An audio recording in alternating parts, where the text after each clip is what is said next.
Labrīt, sekotāji! Ceturtdienā 86 dienas līdz 7. jūnijam. Un šodien Finanšu komiteja. Svarīgi jautājumi, 3 lēmu projekti par sociālo pabalstu pārskatīšanu, cipari iet uz augšu.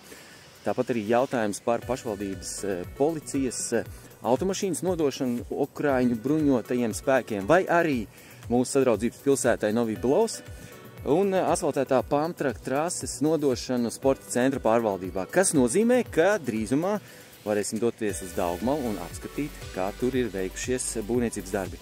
Bet šodienas tēma ir saistīta ar šiem vides objektiem Baložos ezera ielā, kuri pavasara darbu trakumā, atkrūmojot šo teritoriju, ir atsegušies pilnā skaistumā, un esmu iesniedzis priekšlikumu pašvaldībā 30. martā šeit organizēt flashmobu un šos vidas objektus, ja tā var teikt, apzīmēt.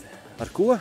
Nu, protams, kā ar traumu. Šobrīd risinam visus jautājumus, kas saistīts ar autoru tiesībām, un informēšu jūs, kā tad mums veicās ar pašvaldības saskaņojumu iegūšanu, un 30. martā cikos tad varēsim nākt. Bet krītiņus šeit jau kāds ir atnesis, tomēr es aicinu, iztiekam bez pašdarbības, sagaidām visas oficiālās atļaujas, un tad 30. martā šeit tiekamies. Es aicinu arī vēl vienu lietu.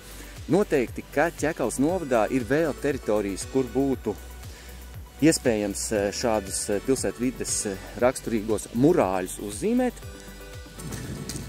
Labrīt, sekot, tāpēc lūdzu sūtiet iekšā savus piedāvājumus un bildes, kur tad vēl kaut ko tādu organizēt. Sacīts, darīts.